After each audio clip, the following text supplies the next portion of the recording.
واعتصموا بحبل الله جمیعا ولا تفرقوا. این کتاب رو، این قرآن کریم رو الله سبحانه و تعالی اساسی قرار داده که ما مسلمان ها میتونیم بر اساس این کتاب با همدیگه وحدت داشته باشیم، به همدیگه احترام بگذاریم، حقوق همدیگه رو بشناسیم، به همدیگه تحدی و تجاوز نکنیم. اگر ما برای وحدت و برای روابطی که قرار هست با همدیگه داشته باشیم اساس و پایه ایجاد نکنیم، هیچ امکان نداره که وحدتی به وجود بیاد. اما اینکه بیایم کنفرانس وحدت بذاریم و هفته وحدت بذاریم و شعارهای دروغینی که نظام آخوندی در ایران بیش از 30 سال است که در هر سال، در هر مناسبت، در هر روز، در هر هفته تکرار میکنه، اینا فقط هدفشون فریب دادن است. اگر واقعا اگر که میخوان وحدتی در بین امت اسلامی ایجاد بشه، اختلافات شیعه و سنی، اختلافات مسلمان ها از بین بره، باید اساسی برای این وحدت وجود داشته باشه.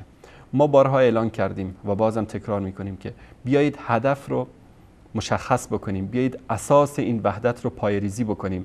اساس این وحدت قرآن کریم است، کتابی که هر برادر و خواهر شیعه منصف ما و هر مسلمان سنی و هر مسلمان شیعه اختلافی در این ندارن که این کتاب آسمانی است، اختلافی در این ندارن که این معجزه جاویدان رسول اکرم صلی الله علیه و آله و سلم است، اختلافی در این نیست که این کتاب قانون زندگی است، دستور زندگی است. اگر ما به این کتاب چنگ بزنیم گمراه نمیشیم. اگر مسائل اقتصادی، اگر مسائل سیاسی، حکومتداری، اجتماعی، اخلاقی، همه مسائل نظامی، همه مسائل مهم و غیر مهمی که در جهان امروز وجود داره، ما میتونیم بر اساس این قرآن کریم این مشکلاتمون رو حل بکنیم و اساس و پایه وحدت رو توسط این قرآن کریم، توسط این ریسمان الهی پایه‌ریزی بکنیم.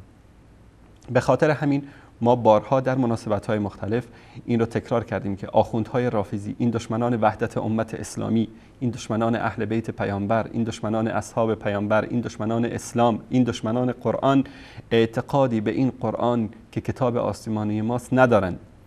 اگر میان در مناسبت‌ها، در تلویزیون‌ها، در رادیوها، در کلاس‌های درسیشون یا در حسینیه‌ها از این قرآن استشهاد میکنن، از این قرآن دلیل میارن یا این قرآن رو به دست میگیرن، در حقیقت ایمانی به این قرآن ندارن، اعتقادی به این قرآن ندارن. آیاتی از قرآن، ما نمیگیم همه این قرآن رو رد میکنن، شاید آیاتی از این قرآن رو قبول داشته باشن و شاید اکثر آیاتش رو قبول داشته باشن، اما به این کتاب به عنوان یک مبنای وحدت امت اسلامی اعتقاد ندارن. چرا؟ چون قرآن حقیقی میگن تحریف شده، قرآن حقیقی در دست امام زمان هست، قرآن حقیقی فعلا در بین مسلمان ها نیست، این قرآن، این کتاب تحریف شده است. به همین دلیل ما تا وقتی که مسلمان ها بیدار نشن و این چهره های کثیف رو که هدفشون ایجاد تفرقه در بین مسلمان هاست، هدفشون ضربه زدن به وحدت امت اسلامی است، تا این چهره ها رو نشناسن، ما باید این مسائل رو تکرار بکنیم تا اون تصویر ذهنی که از این آخوندها در ذهن برادران و خواهران شیعه است که اینها طلایه‌داران اسلام هستند، اینها وارثین انبیا هستند، اینها به اصطلاح وارثین اهل بیت پیامبر صلی الله علیه و آله و سلم است. ما ثابت کردیم که اینا دروغ میگن، نه وارثین اسلام هستند، نه اهمیتی برای اهل بیت پیامبر قائل هستند. اینا فقط در فکر این هستند که چطور شکم خودشون رو پر بکنن. شکمشون که پر شده، در فکر این هستن که چطور جیبای خودشون رو پر بکنن و به روش‌های مختلف مردم رو فریب بدن، مردم رو از راه توحید یکتاپرستی دور بکنن. برای اینا مهم نیست 1 میلیون 1 میلیارد همه مسلمان ها، همه انسان ها به جهنم برن. المهم در 4 روز دنیای فانی این آخوند باید خوشگذرانی خودش رو داشته باشه، شهوت پرستی خودش رو داشته باشه و اون اهداف پلید و شومی که عبدالله ابن سبع یهودی براشون ترسیم کرده باید به اون اهدافشون برسن. اما وقتی که این مطالب رو مطرح کرده بودن در شبکه‌های توحیدی، اینها سر صدا کردن که خب بیاید شما نشون بدید که این مصحف فاطمه کجاست، این وظیفه و کار ایناست که باید نشون بدن که این مصحف فاطمه کجاست و چرا در کتابهاشون و در مصادرشون در این مورد صحبت شده. بعد از پخش این کلیپ ها و این مطالب در شبکه های توحیدی، بعضی از بینندگان شیعه که طبعا این مطالب رو میبینن، مستند ما از کتابانشون میدیم، براشون سوال ایجاد میشه که حقیقت امر چیست؟ چرا اصلا باید این قرآن رو بخونن؟ چرا در جوامع تشیع به قرآن زیاد اهمیت داده نمیشه؟ و چرا اصلا علمای شیعه الا تعداد خیلی اندکی که از باب تقیه سکوت کردن، بقیه همه قائل به تحریف قرآن هستند و هزاران چراهای دیگر که در ذهن هر انسان حقجو و حقگو خطور میکنه. ما وقتی که دوستانمون در بخش پژوهش و پیگیری شبکه داشتن یکی از برنامه‌های شبکه گمراهی رو متابعت میکردن، با موردی برخوردن که یکی از این آخوندهایی که در دروغگویی طبعا شاگرد جناب آقای قزوینی هست و این روش دروغ و تلبیس و خیانت رو از ایشون یاد گرفته، مطلبی زیبایی رو دوستان رصد کردن که من این رو خدمتتون نشون میدم و در آخر قضاوت رو میذارم به عهده شما عزیزان که نظرتون در مورد این شخص و مطالبی که میگه چیست. 2 تا کلیپ هست، من سعی میکنم که همه این کلیپ ها رو پخش بکنم. عزیزانمون اگر لطف بکنن این رو صدا و تصویرش رو داشته باشن. و اینم عرض کنیم اگر در قرآن اسم ائمه آمده بود قرآن رو تحریف میکردن، همونطور که به خاطر یه مسئله شرعی کوچیک که از خودشون جعل کردن گفتن یه بزی اومده قرآن رو خورده، تو قرآن ما بوده، پاک شده. بله، ایشون میگه که اگر اسم ائمه در قرآن میومد قرآن رو تحریف میکردن. این مطلب اولی بود که این آخوند در اینجا بهش اشاره کرد. مطلب دوم این رو هم خدمتتون پخش بکنم. دوستان اگر صدا تصویر رو پخش کنن. 2 تا سوال مونده. خانم دهقان از دماوند پرسیدن، گفتن که این شبکه‌های وهابی سیاسی داعشی گفتن در کافی روایتی آمده مبنی بر اینکه قرآن دست ما عثمانی است و تحریف شده و نه، قرآن دست ما قرآن عثمانی است، قرآن علوی است. اما ما 2 تا قرآن علوی داریم، یه قرآنی که طبق ترتیب نزول نوشته شده، خود اهل سنت هم اعتراف کردند، یه قرآنی است که طبق دستور رسول خدا طبق همین ترتیب فعلی ما چیده شده. اون برای اینکه بفهمید ناسخ چیه، منسوخ چیه، عام چیه، خاص چیه، مطلق چیه، مقید چیه، یعنی کنار هم آیات کنار هم چیده مشخص کرده. تو این نه، آیات به ترتیب که پیغمبر فرمودن طبق وحی طبق اون چیده شده. اینی که الان دست ماست، ائمه دستور دادن، این حجت است تا قیامت. اما برای فهم درست آیات قرآن وقتی امام زمان بیان همون قرآن رو میارن، همه دقیق آیات رو میفهمن. بله. وقتی که امام زمان بیان همون قرآن رو میارن و فرق اون قرآن با این قرآن اینه که فقط ترتیبش فرق میکنه، بقیهش قرآن همش یکیه و قرآن علوی است و قرآن عثمانی نیست. کلیپ سوم هم خیلی جالبه، این رو با هم ببینیم. حداقل اگر خیلی ساده بخوایم بگیریم، در باب متن اصلی قرآن و قرائت‌های اساسی و رایج بین مردم، اهل سنت مهمان سفره اهل بیت علیهم السلام و مهمان سفره شیعیان بودن. یعنی که خیلی تعبیر رو من سبکش کردم دیگه. اگه خیلی ساده بخوایم بگیم باید بگیم اهل سنت در باب قرائت رایج و در باب نص رایج قرآن مهمان سفره شیعیان بودند و این هم افتخاری است الحمدلله. کسی که طرفدار اهل بیت باشه از همون اول به دنبال هم قرآن بوده هم روایات بوده و به خوبی برای بیننده ها به نظر روشن شده باشه. اون کسانی که ادعا می‌کردن آقا ما قرآن داریم شیعه نداره چی مشخص شد وضعیت. بله، تشکر میکنم از عزیزانمون در اتاق فرمان. خب من یک کلیپ خیلی جالب و خنده‌دارم داریم در ادامه همین بحث است که اینو من انشالله لحظاتی بعد خدمتتون پخش خواهم کرد که کلی بخندید. کلیپ از آخونده است، از چارلی چاپلین نیست، از خود امین آخونده است که در مورد همین قضیه تحریف قرآن هست. منتها این خانومی که سوال کرده بودند در اون برنامه که در کافی میگن که قرآن 17,000 آیت هست و فلان هست و اینا، و این طرف اصلا اشاره‌ای به این مطلب نمیکنه و اصلا ذکر نمیکنه این رو. و من از طرف شبکه ولایت و آقای ابوالقاسمی من این سفر رو نشون میدم. دوستان این سفر رو پخش کنن.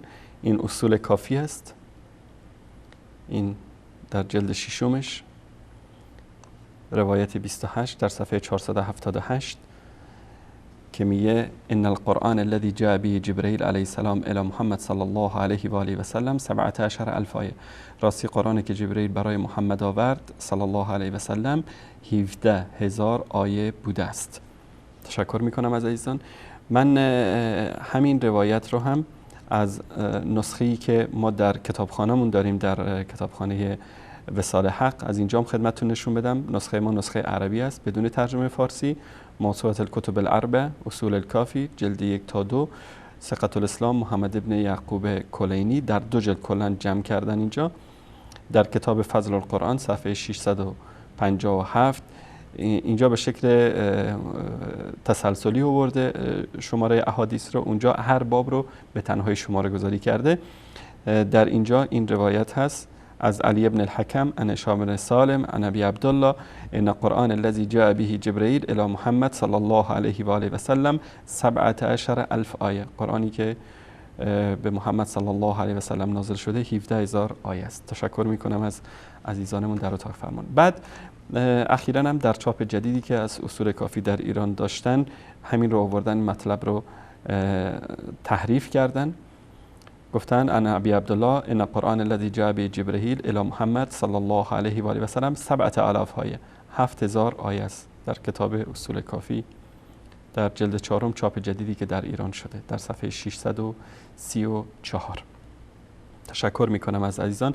اما این آقایون فراموش کرده بودن که این مطلب رو دوستان نشون بدن. این کتاب مرحات العقول است فی شرح اخبار آل رسول. علامه مجلسی این کتاب رو تالیف کرده در شرح کتاب اصول کافی. اینم در تهران چاپ شده، تهران بازار سلطانی، سال 1404. این هم کتاب است. الحدیث ثامن و العشرون. این حدیث رو میگه که این حدیث موثق است، حدیث صحیح است و در اینجا ثابت میکنه ایشون که قرآن حقیقتاً تحریف شده و خیلی از آیات و روایات حذف شده. ببینید ان القرآن الذی جاء به جبرئیل الی محمد 17,000 آیه، 17,000 آیه هست در صفحه 526 جلد 12 کتاب فضل قرآن، کتاب مرحات العقول از علامه مجلسی.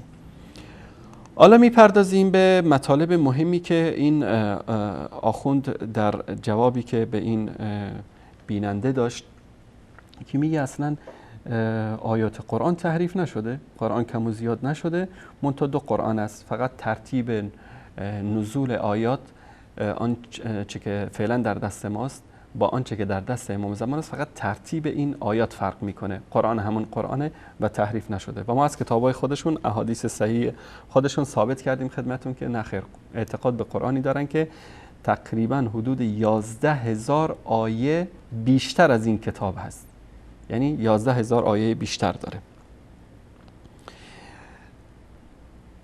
میگه که امام زمان قرآن جدید نمیاره، قرآن جدید نمیاره و کلا همین قرآن است، منتها فرقش این است که ترتیب آیات و سور در اون فرق میکنه. ما وقتی یک بحث خیلی کوتاه کردیم، دوستان عزیز این رو نشون بدن. این کتاب بهار الانوار، این صفحه دومش جلد 51 چاپ امیره در صفحه 412 روایت 79 در اینجا که امام زمان که میاد 500 نفر از قریش رو میکشه و نمیدونم مسجد حرام رو خراب میکنه. اذا قام القائم هدم المسجد الحرام.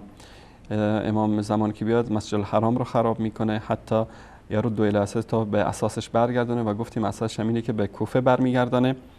اذا قام القائم جاء بامر جدید كما دعا رسول الله صلی الله علیه و سلم فی بدء الاسلام الى امر جدید.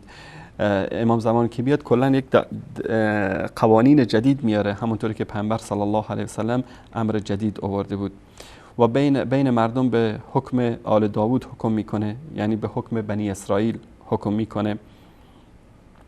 روایت 85 جالبه، میگه که اذا قام قائم آل محمد، از ابی جعفر امام محمد باقر روایت شده، اگر که قائم آل محمد آمد ضرب فساطیت لمن یعلم الناس القرآن، میگه وقتی که امام زمان بیاد خیمه هایی رو میزنه که مردم رو قرآن میآموزانند. چطور قرآن؟ علی ما انزل الله جل جلاله، آنچنان که الله سبحانه و تعالی نازل کرده. فاصعب ما یکون علی من حفظه الیوم، در اون روز خیلی دشوار خواهد بود برای قاریان قرآنی که امروز قرآن رو حفظ کردن. لانه، دوستان نشون بدن، لانه دلیلش چی است؟ صفحه 426، به خاطر اینکه این قرآن بر آن اساسی که یخالف فیه التألیف، دوستان این زوم بکنن این قسمت، این خیلی مهم هست.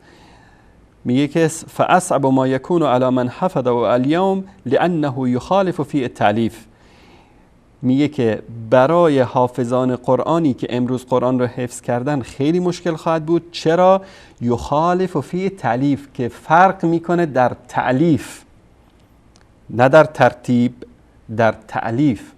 یکی ترتیب است، یکی تألیف است. این آخوند میگفت که در ترتیب سور و آیات، نه، اینجا میگه در تألیف فرق میکنه. این رو علامه مجلسی در کتاب بهار و انوار دایره المعارف خرافات شیعه در اونجا آورده و این رو هم آقای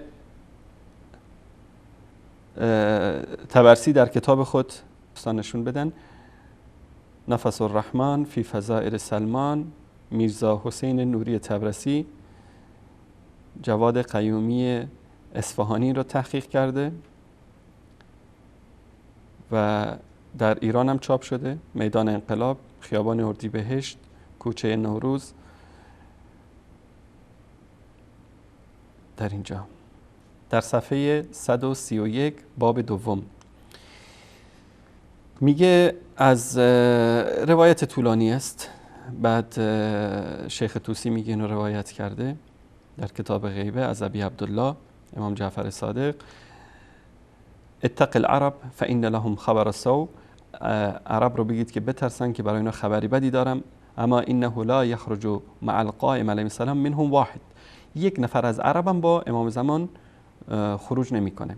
یعنی امام زمان کلا از قم خروج میکنه. همه این آخوندایی که اصلشون عرب هست، مثلا خامنه‌ای، مثلا قزوینی، مثلا این کسایی که این عمامه سیاه به سر دارن که ادعا میکنن به دروغ که از نسل پیامبر هستن، اینها یکیشون هم نجات پیدا نمیکنن، یکی از اینا هم با امام زمان قیام نمیکنه.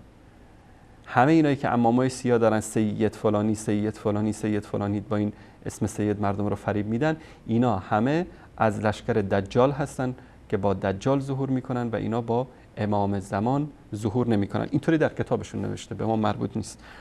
بعد میگه که سمعت علی یقول، از علی شنیدم که میگفت که اننی بالعجم فساطیتهم فی مسجد الکوفه، انگار دارم میبینم عجم رو، یعنی غیر عرب رو، که خیمه‌هاشون رو زدن در مسجد کوفه، یعلمون الناس القرآن، مردم رو قرآن درس میدن، کما انزل، همان گونه که نازل شده هست.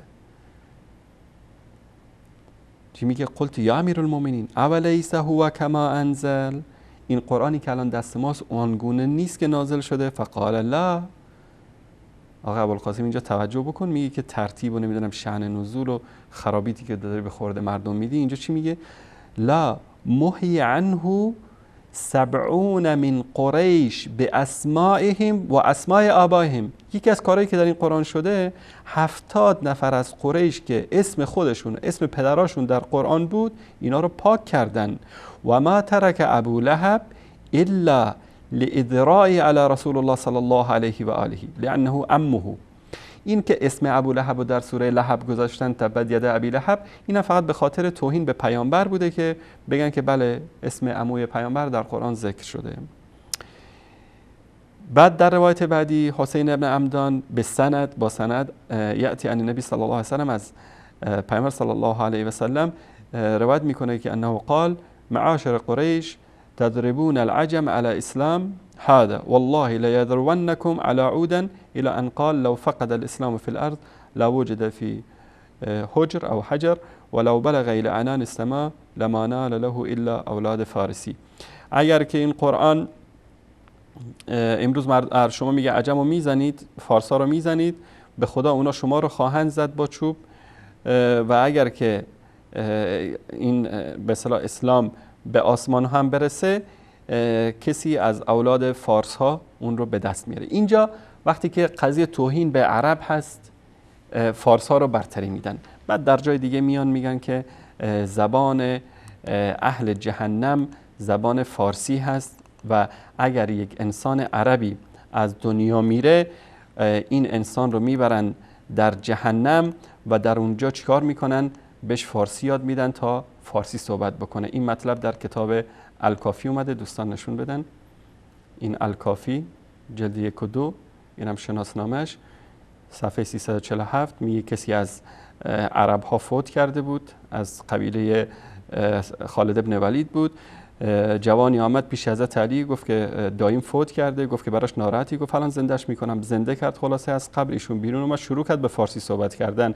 امیرالمومنین گفت که تو مگه عرب نبودی که از دنیا رفتی؟ گفت نه خیر، من عرب بودم، چرا؟ ولکن وقتی که من مردم به سنت فلان و فلان، یعنی پیرو ابوبکر و عمر بودم، زبان ما در اونجا چی شد؟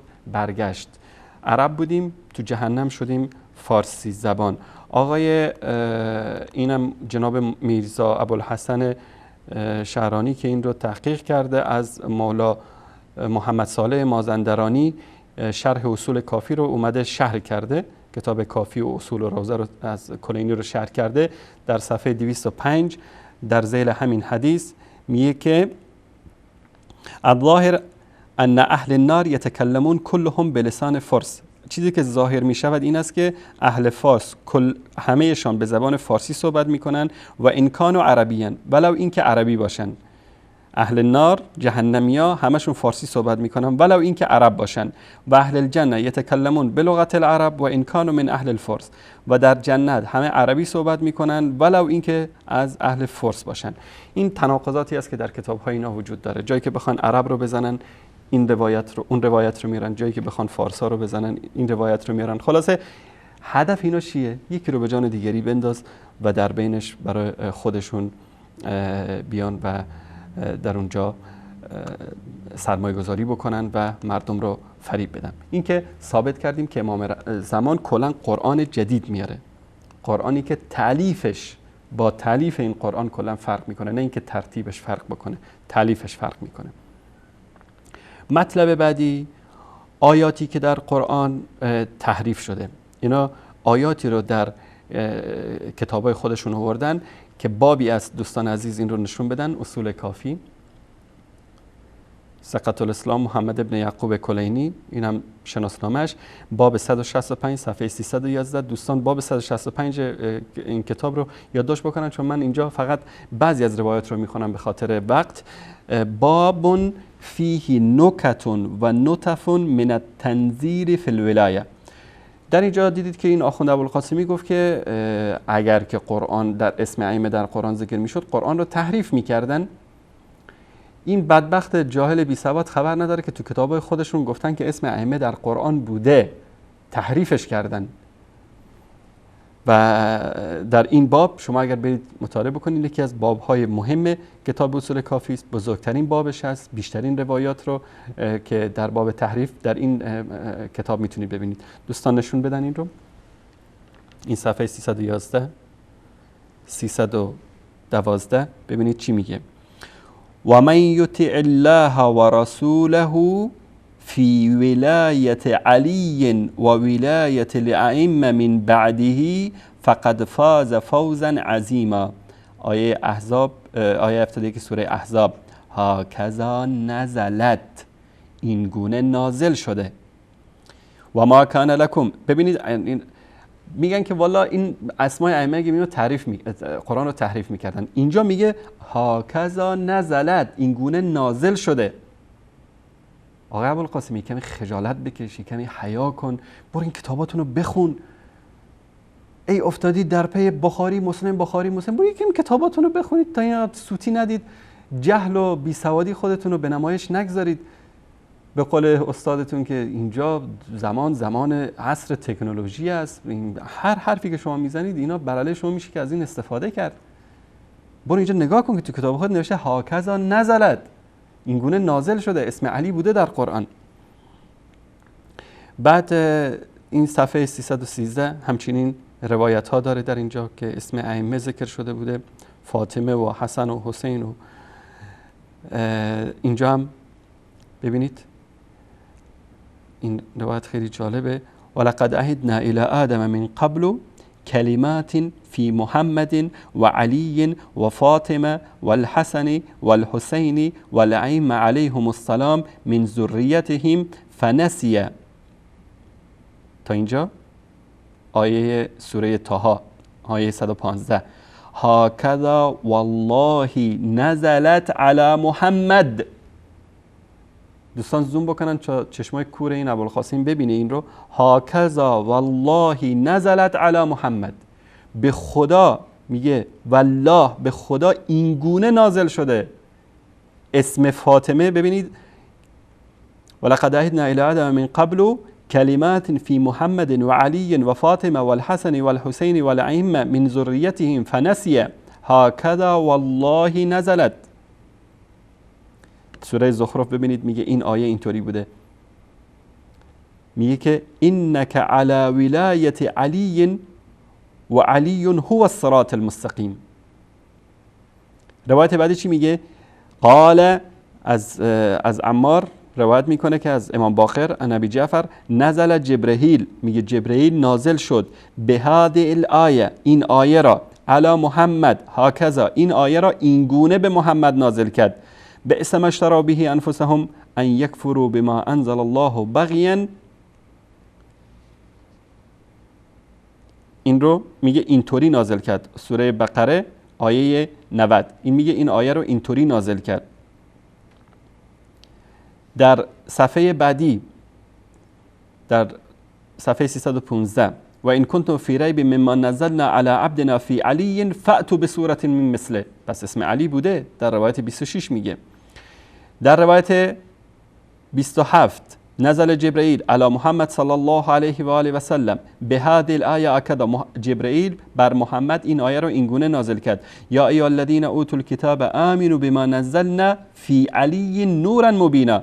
آیه 173 سوره نساء میگه در اینجا فی علی، این رو حذف کردن از قرآن اصلی. در اینجا 29 حدیث 29 حدیث 30 قال ولایت امیر المؤمنین ان هذا لفی صحف اولی صحف ابراهیم و موسی. در این روایت، در روایت بعدی در روایت 32 در اینجا یا محمد من ولایت علی هکذا فی کتاب محفوظ، این گونه در کتاب محفوظ است، در کتابی که پیش امام زمان حفظ شده. میگه این آیه شورا 113 یا محمد من ولایت علی در این آیه حذف شده. صفحه 316 همین روایت ها کلن ادعای تحریف است. 317 در روایت 42 43 که زیرش خط کشیدیم خیلی واضح اینجا بیان میکنه. در روایت 45 صفحه 318 خیلی واضح میگه که یا معشر المکذبین حیث انبعناکم رسالة ربی فی ولایت علی والائمه من بعده من هو فی ضلال مبین کذا انزلت، این گونه نازل شده هست، نه این گونه ترتیب شده است. این آیه در اینجا بوده ولایت علی و الائمه من بعده، از اینجا یا معشر المکذبین از آیه 29 سوره ملک فستعلمون من هو فی ضلال مبین میگه بعد از اون این بوده یا معشر المکذبین حیث انبعناکم رسالة ربی فی ولایت علی و الائمه من بعده من هو فی ضلال مبین هکذا انزلت. این گونه نازل شده. در اینجا میگه سائل سائل بعذاب واقع للکافرین بولایت علی لیس له دافع. سوره معارج این آیه میگه هاکذا والله نزل بها جبرائیل علی محمد. والله قسم میخوره که میگه این گونه جبرائیل این آیه رو بر محمد مصطفی صلی الله علیه و سلم نازل کرده است. در صفحه 319 همین قسم ها و همین دروغ ها در مورد تحریف قرآن. صفحه 320 آیاتی که در اینجا این صحیح ترین کتابشونه، این کتاب اصول کافیه، یعنی صحیح ترین کتابشیه در باب تعریف. نزل جبرائیل به هذه الآیه علی محمد آکذا. جبرائیل این آیه رو به محمد این گونه نازل کرده. فبدل الذین ظلموا آل محمد حقهم. ببینید میگه این آیه سوره بقره آیه 59 این گونه نازل شده، اسم آل محمد در اینجا بوده. در روایت 59 میگه نزل جبرائیل به هذه الآیه آکذا. جبرائیل این آیه رو این گونه نازل کرده. ان للذین ظلموا آل محمد حقهم. این آیه میگه اینطوری آل محمد حقهم در اینجا بوده که این رو سوره نساء آیه 168 تا 169 آل محمد چند مرتبه از این سوره پاک شده. یا ایها الناس قد جاءکم رسول بالحق من ربکم فی ولایت علی. فی ولایت علی. و در آیه بعدیش به ولایت علی فإن لله ما فی السماوات والارض. سوره نساء آیه 170 اینجا ولایت علی از دو جا از آیه 70 افتاده. لو انهم فعلوا ما یوعدون به فی علی لکان خیر لهم. سوره نساء آیه 66 میگه اینجا هم اسم علی بوده که در اینجا حذف شده. در صفحه 321 در این میگه که از ابی جعفر میگه قال نزل جبرائیل به هذه الآیه کذا. جبرائیل این آیه رو این گونه نازل کرد. فابا اکثر الناس بولایت علی الا کفورا. قال و نزل جبرائیل به هذه الآیه کذا. و جبرائیل میگه این آیه رو این گونه نازل کرد. قل الحق من ربکم فی ولایت علی و من شاء فلیکفر انا اعتدنا للظالمین. سوره کهف آیه 29 آل محمد نارا. کسانی که ظلم کردن به آل محمد برای اونا آتش آماده کردیم. این باب کلا تا آخرش همه این روایات دلالت بر تحریف قرآن میکنه. قسم خورده شده بارها که والله آکدا نزلت، به خدا که این گونه چیز شده نازل شده. این روایت 91 هم براتون میخونم، بعد خودتون برید تو این باب بقیه روایتاشو ببینید. اینجا برای جوابی برای امثال ابوالقاسمی و اینایی که تلبیس میکنن و دروغ میگن مردم میخوان سرشون رو شیره بمالن که نه ما قائل به تحریف قرآن نیستیم. دوستان اینو نشون بدن. در اینجا این روایت میاد از ابوالحسن مازی که در مورد یریدون لیطفئوا نور الله بافواههم قال یریدون لیطفئوا ولایت امیر المؤمنین بافواههم قلت والله متم نوری قال والله متم الامامه لقولی عز وجل فآمنوا بالله ورسوله ونور الذي انزلنا تا آخرش. و هو الذي امر رسوله بالولايه للوصيه والولايه هي دين الحق قلت ليظهره على الدين كله قال ليظهره على الجميع الاديان عند قيام القائم قال يقول الله والله متم نوری. گفت که اینجا چی بود؟ سوره صف آیه 8 ولایت القائم ولو کره الکافرون بولایت علی قلت هذا تنزیل. گفتم که این یعنی این که شما دارید این حرفا رو میزنید علی و نمیدونم ائمه و اینا در لابلای این آیات، این تنزیل است. قال نعم اما هذا الحرف فتنزیل. این حرفی که اینجا ولایت قائم ولو کره الکافرون به ولایت علی میگه که فتنزیل اما غیره فتعویل. غیرش که بود اینا تعویل بود، اما این آخر این چی است؟ این تنزیل است. دوستان این در اصول کافی. و همچنین ما در کتاب بهار الانوار هم داریم. بله دوستان این هم یک بابی است، بهار الانوار، دایره المعارف خرافات روافض از ملا باقر مجلسی. در اینجا در صفحه 37 قبل از این شروع میشه، من فقط این صفحه 37 و 38 رو خدمتتون نشون میدم که ببینید که این آیاتی رو که در اینجا در صفحه 37 تاریخ امیرالمومنین، من یطیع الله و رسوله فی ولایت علی و الائمه من بعدی فقد فاز فوزا عظیما هکذا نزلت.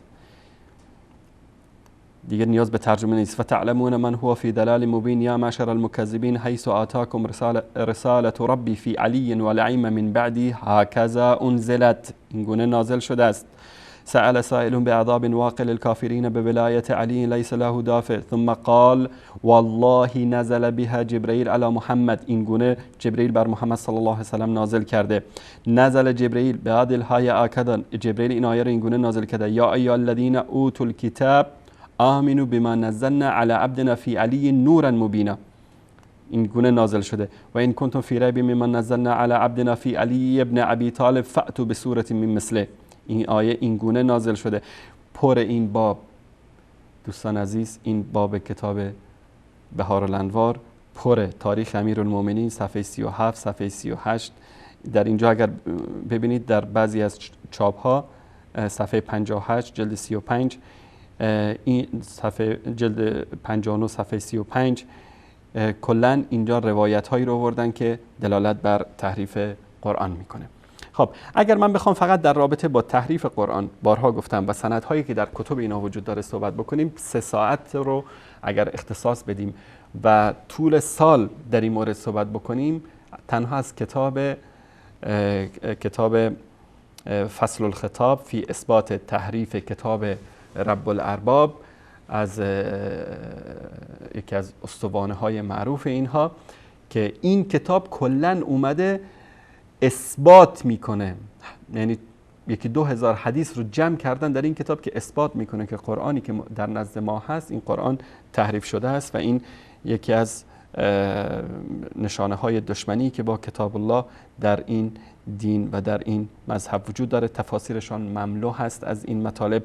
و حتی یک نکته ای رو من اینجا خدمتون جهت این که باب بسته بشه که شاید حالا کسی زنگ بزنه بگه خب حالا کسی اومده این حرفی رو زده ما به این اعتقاد نداریم، منتها این کتاب صافی است، تفسیر صافی از فیض کاشانی، دوستان نشون بدن.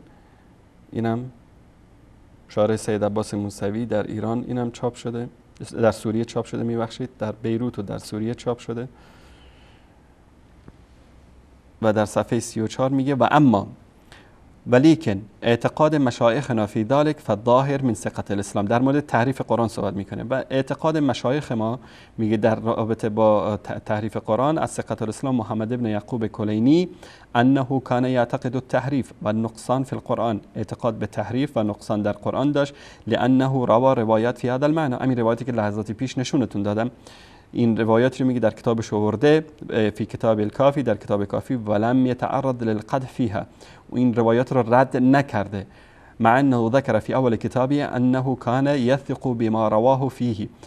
این روایات رو رد نکرده در حالی که در اول کتابش نوشته که روایاتی که آورده این روایات ثقه هست و صحیح هست در نزد او، بما رواه فیه.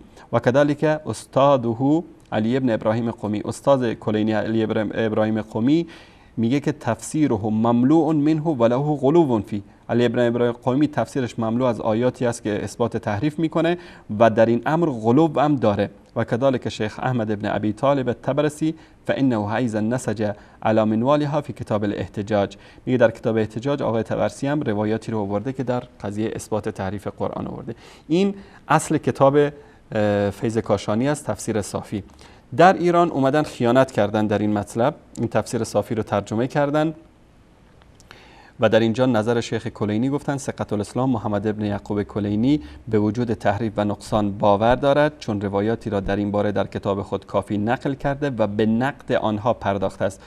من حاضرم که همه دارایی وصال حق رو در اختیار هر آخوندی که یک مطلب بیاره از کلینی که رد کرده باشه یا نقد کرده باشه این روایات رو، یک روایت از کلینی بیاره که قضیه تحریف رو رد کرده باشه. این دروغی است که همین لحظاتی پیش من عربیشو خوندم براتون. باز عربا شیعه عرب منصف بودن، اصل روایت رو همونطوری گذاشتن، اما در ایران که ترجمه کردن آخوندا، مرکز تحقیقی تفسیر علوم قرآنی رو ترجمه کرده، اینجا اومدن این مسئله رو تحریف کردن، گفته به نقد آنها پرداخته است. دوستان نشون بدن. یا با در نظر گرفتن این نکته که او در آغاز کتاب ذکر کرده که به مرویات خود اطمینان و اعتقاد دارد، که ما امیدواریم که این نقد رو نشون بدن که در کجا نقد کرده. در مورد قمی گفته استاد او مرحوم علی ابن ابراهیم قمی ابن هاشم قمی که نیست که تفسیرش مملو از این قبایل مسائل تحریف و نقصان است و تا حدودی در این باب غلو و مبالغه کرده. تا حدودی نه بلکه کاملا غلو کرده. این تا حدودی رو اضافه کردن در ترجمه فارسی و خیانت کردن. مترجمین مرکز تخصصی تفسیر و علوم قرآن در ایران استاد عبدالرحیم بخشایشی که زیر نظر ایشون آقای بخشایشی از خدا بترس و همون چیزی که در نسخه عربی بوده همون رو ترجمه بکنید، دروغ از پیش خودتون نبافید. اینم در مورد اینکه اعتقادشون در تفاسیرشون در مورد قضیه تحریف. برمیگردیم به کلیپ ها. دوستان اگر کلیپی رو به یاد داشته باشن، ما پخش کردیم یک موقعی که بیننده زنگ زد و به آقای قزوینی گفت که شما چرا این جناب کمال حیدری رو نمیارید در شبکه که ایشون صحبت بکنن و در شبکه ولایت و صحبت‌هایشون مستفید بشه. این کلیپ رو با هم ببینیم، یک تجدید خاطره‌ای هم بشه از آقای محسنی و آقای قزوینی و که برنامه داشتن با هم دیگه. نمیدونم این آخوند چه بلایی سرش اومد که غیبش زد از شبکه ولایت. با هم ببینیم. ببخشید حاج آقا، قبل از اینکه تشریف ببرن سفر آمریکا گفتن تعداد شیعه در جهان 400 میلیونه. بله. این وهابیا میگن شیعه خودشونو بکشن 100 میلیون هم نمیشن. آیا میتونن ثابت کنن با مدرک موثق ثابت کنن که تعداد شیعه 400 میلیونه؟ بعد در واقع برنامه چرا از برنامه‌های حاج آقا حیدری که شبکه الکوثر برنامه داره استفاده نمی‌کنید؟ بله، استاد حیدری چون عرب زبان هستن و فارسی خیلی سخته براشون، مثل حضرت آیت الله کورانی که ایشون میگه من فارسیم خیلی سخته نمیتونم، بعضی موقع فارسیم تموم میشه، ایشون این تعبیری دارن. حالا آقای کورانی که خیلی ماشاءالله بهتر صحبت میکنن، ولی جناب آقای حیدری، استاد حیدری و ما هم ارادت داریم خدمتشون، ولی نمیتونن بیان و فارسی صحبت کنن و الله حتما از وجود شریفشون استفاده میکردیم. بله. این آخوند دروغگو خب میگن کبوتر با کبوتر، محسنی با قزوینی، باز با باز کند امجنس با امجنس پرواز. کسی که در کنار این آخوند دروغگو نشسته باشه دیگه شما بیشتر از این نباید ازش توقع داشته باشید. دروغ گفتن رو یاد گرفته از قزوینی. میگه که آقای حیدری عرب زبان هستن و سخت است که فارسی صحبت بکنن و آقای کورانی، علی کورانی بهتر از ایشون فارسی صحبت میکنه. من الان یک کلیپ از آقای کمال حیدری مرتبط با موضوع برنامه پخش میکنم، یک کلیپ هم از علی کورانی پخش میکنم. قضاوت رو میذارم با شما بینندگان که ببینین که اینها در دروغگویی و در خباثت یعنی هیچ حد و مرزی ندارن. با هم میبینیم کلیپ آقای کمال حیدری رو. دوستان قبل از اینکه این کلیپ رو ببینیم من یک نکته رو اینجا اشاره بکنم که کمال حیدری در تلویزیون رسمی عربی ایران الکوثر برنامه داشت و بعد از اینکه بعضی از حقایق مذهب تشیع رو بازگو کرد ایشون رو اخراج کردن و فعلا در مکان نامعلومی زندگی میکنه و به خاطر اعتقاداتش حتی تکفیرش هم کردن و این شخص من یعنی بارها گفتم حداقل انسان باید آزاده باشه و این آخوند آیت الله هست که از یعنی روحانیون خیلی بلند پایه مذهب تشیع است و خیلی هم سعی و تلاش کرد که در برنامه‌هایی که در شبکه الکوثر رسمی ایران داشت که همون بخش عربی شبکه معارف هست در مورد اهل سنت و در مورد کتب اهل سنت و اعتقادات اهل سنت این همیشه شعبه پراکنی میکرد. سبحان الله، خداوند این رو بلای جان خودشون کرد. حالا ببینید که چه زیبا فارسی صحبت میکنه. مهمترین شخصیت الان که واقعا کل منظومه فکر تشیع رو منبر و نمیدونم کانال ها و نمیدونم علما و بزرگان استنادشون به چیا؟ به کیا؟ به علامه مجلسی ها. بله، این همین کتاب مرآت العقول هست که حدیث 17000 آیتی رو گفته حدیث صحیح هست، حدیث موثوق هست، این حدیث رو تایید کرده و در زیرش حرفای دیگه آورده که من لحظات پیش نشون دادم. منتها این آقای کمال حیدری همون کتاب رو جلد 12 مرات العقول رو آورده و در موردش صحبت میکنه. با هم ادامه کلیپ رو ببینیم. بحار مجلسی ها اصلا بحار نبود، تشیع نبود برای بعضی ها. این مرآت العقول جلد 12 ها صفحه 525 روایتی آقا نقل میکنه در کتاب النوادر من کتاب فضل القرآن کافی. یعنی این روایت کجا آمده آقا؟ حالا خوبه الحمدلله ایشون روایت رو برده تو نوادر. حالا مقصودشم چرا روایت رو برده تو نوادر بحث جای خودش باید با کلینی کرد. علی بن الحکم عن هشام بن سالم عن ابي عبد الله قال ان القرآن الذي جاء به جبرائيل الى محمد صلى الله عليه وآله 17,000 آیه. پس اینی که الان شما دارید آقا چقدره؟ دیگه 1/3 قرآن. یعنی قرآن 3 جلدی بوده آقا، الان دست ما چیه آقا؟ 1 جلدیشه قرآن دست ما. ولکن مثل این که آقای یک کتابی نوشته 3 جلدیش، 1 جلدش دست شما هست، 2 جلدش چی؟ آقا امام زمان اینا معتقدن که میاد 2 جلدش هم با خودش میاره آقا. یأتی به قرآن جدید، کما بعض روایات مجعول اسرائیلی آقا یأتی به قرآن جدید، این تعبیرات آمده. خب این روایت را بهبودی در صحیح الکافی تضعیف کرد، گفت روایت ضعیف، تموم شد. اما ببینید علامه مجلسی درباره این روایت چی میگه؟ میگه فالخبر صحیح، خبر صحیح معتبری است. لا يخفى ولا يخفى ان هذا الخبر وكثير من الاخبار الصحيحه از نظر سند صریحة في نقص القرآن. ببینید، پس ببینید محل النزاع چی آقا؟ نه اینی که دست ماست تغییر پیدا کرده، اینی که دست ماست چی؟ درسته، ولکنی همش دست ما نیست.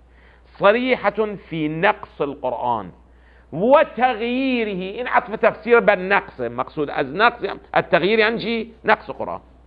و عندی، حالا گوش کنید آقا، و عندي أن الأخبار في هذا الباب متواترة معنى.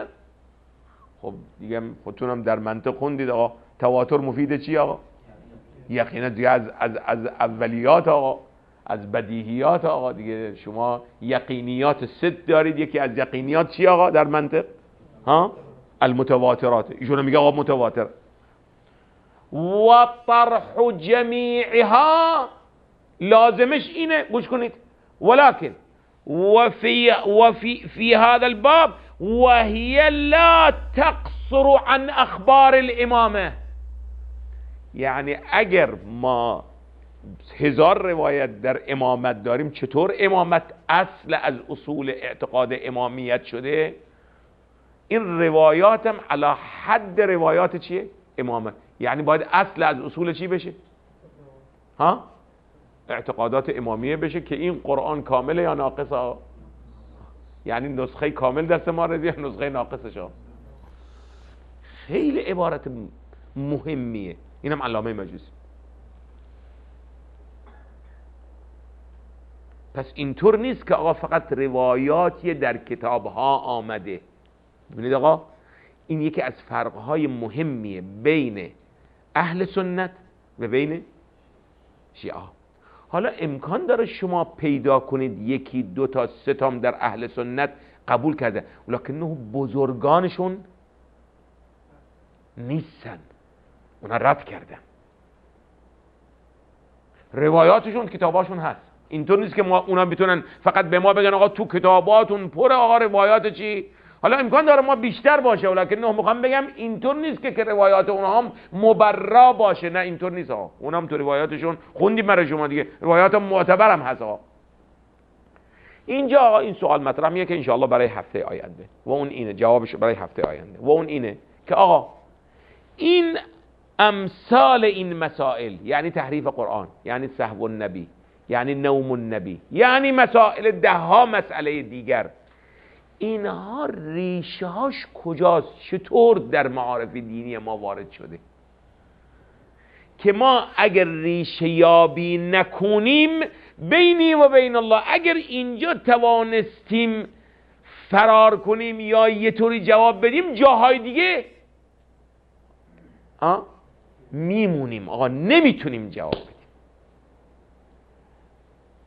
لذا شما الان میبینید که آقا بینی و بین الله با همه اشکالاتی که داره میشه، حالا میبینید خودتون با همه اشکالاتی که داره میشه، به شیعه ها در مسئله تحریف قرآن الان نه حوزه نجف بیانیه صادر کرده تو که آقا بگن بله بعض علما میگفتن ولکن بزرگان ما چی قبول ندارن، صادر نشده. نه حوزه قوم. از معاصرین الان شما امکان دارید برید آقا به آیون بگید آقا شما قائل میگه نه ما قائل نیستیم آقا به تحریف قرآن به این معنا از تحریف که نقص باشه. یا خب شما بشینید آقا بین ما بزرگان و حوزه 5 نفر 10 نفر یه بیانیه صادر کنید که این یک وثیقه‌ای باشه، یک مدرکی باشه. هر شیعه‌ای که میخواد اون به ما اشکال بگه میگه نه آقا بزرگان شیعه چی قائل نیستن. کما اینکه در مسائل دیگر هم شد در مسائل دیگر، حالا اعتقادی باشه، نمیدونم سیاسی باشه، نمیدونم فکری باشه، شعائری باشه فلان، خب بزرگانی جمع شدن چیکار کردن آقا؟ خب بیانیه صادر کردن. خب چرا الان آقایون ما نتونستن این کارو بکنن؟ نمیخوان. به نظر بنده خیلی از بزرگان میخوان. حالا چرا حاصل نشده؟ ترسشون از چیه؟ چرا این کارو داره نمیکنن؟ بنده واقعا نمیدونم، ولی یکی از احتمالاشو این میدم که اگر اینطور بیانیه صادر بشه این حرفا دیگه چی میره؟ نه فقط کتابها زیر سوال میره، اصحابش هم چی؟ زیر سوال میره.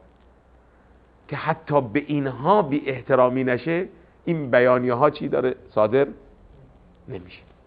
با اینکه الان ضرورت داره یا نداره؟ بنده تو مسائل کوچکتر از این بزرگان و حوزه بیانیه صادر کرد. خیلی مسائل کمتر از این بیانیه و یکی دوتا هم نبودن، 5 نفر 10 نفر امضا کردن. چرا تو این مسئله واقعا اساسی بلکه ریشه‌ای بلکه اصل چی؟ اصل اعتقادات ما قرآن آقا. لذا انشاءالله تعالی ما هفته آینده رو بینی و بین الله به قول خودش ایشون فارسی بلد نیست، نمیتونه فارسی صحبت بکنه. حالا این کورانی که آورده بودن تو شبکه ولایت که فارسی صحبت بکنه، بینی و بین الله ببینید که کدوم یکی از این دوتا خوب فارسی صحبت میکنن. اروتاشون عربن، کدومشون فارسی خوب صحبت میکنن. من یک کلیپی از کورانی رو خدمتون. بله، یکی از آرزوهای آقای کورانی است که میخواد انشالله به گور ببره با خودش. این کلیپش رو با هم دیگه ببینیم. برای ما بفرمایید که چه شد حضرت عالی وارد این کسوت شدید، در طلبگی وارد شدید و الحمدلله امروز آبروی جهان تشیع هستید. خدا حفظتون کنه انشاءالله. پس شما خودتون رو دیگه ایرانی میدانید. من احب قوما حشر معهم بلی رضی بعملی. جزو ایران پایگاه تشیع، کشور تشیع. یه نفر روحانی چیز انتقاد کرد از ایران و ایرانیا. گفتم ببین شما هر کجا رفتی جهان با این لباس ایرانی، هر کجا رفتی، حتی اگر قسم خوردیم به وهابیا ایرانی نیستیم، ایران ما افتخار میکنیم. ایرانی به معنی تشیع و امام رضا تمام شیعیان دنیا ایرانیه، تمام مسلمین ایرانیه. بزرگوارید، ممنون از این عنایت شما. به هر حال به اعتقاد ما این آخرین فشار بر علیه ایران و بعد از این فشار ان شاء الله وضع اقتصادی وضع از همه جوانب و وهابیت در جهان ضربه میخوره تا از بین میره، از جزیره العرب از بین میره، جمع میشه در سوریه. بله. این من اعتقادم. بله. این حرفایی بود که آقای کورانی میزد. خب به اعتقاد شما بینی و بین الله کدوم یکی از این دوتا خوب بلدن فارسی صحبت بکنن؟ چرا کورانی رو میارن تو شبکه ولایت، حیدری رو نمیارن؟ حالا دلیلش رو فهمیدید؟ و چگونه وقیحانه دروغ میگن که برای ایشون فارسی بلد نیست صحبت بکنه، فارسیش خوب نیست. بینی و بین الله فارسی کمال حیدری خوب هست یا نیست؟ شما خودتون قضاوت بکنید.